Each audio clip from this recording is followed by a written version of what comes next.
ঘোড়া থেকে নেমে গেল, মেয়েটি পছন্দ হয়ে গেল। সুন্দরী মেয়ে দেখে ছেলের জন্য নিবেন বৌমাকে, ওই টুকরি টুকরি আর ওই বংশমর্যাদা এগুলা চিন্তা তার মাথায় থাকলো। তুমি চলে যাও।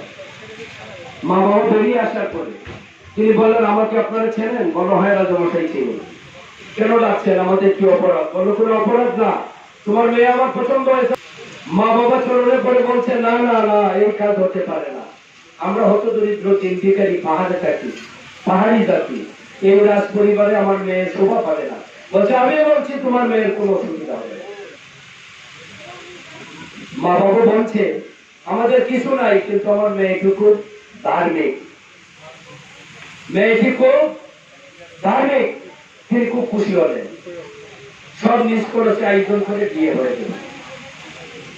বিয়ের পরে মেয়েটি তো ধার্মিক, কিন্তু শ্বশুর মশাই দান দক্ষিণা করে না, সাধু সন্ত দেখলে খেতে যায়, তার বাড়িতে কোনো ভিখারি বৈষ্ণব গেলে তাড়িয়ে দেয়।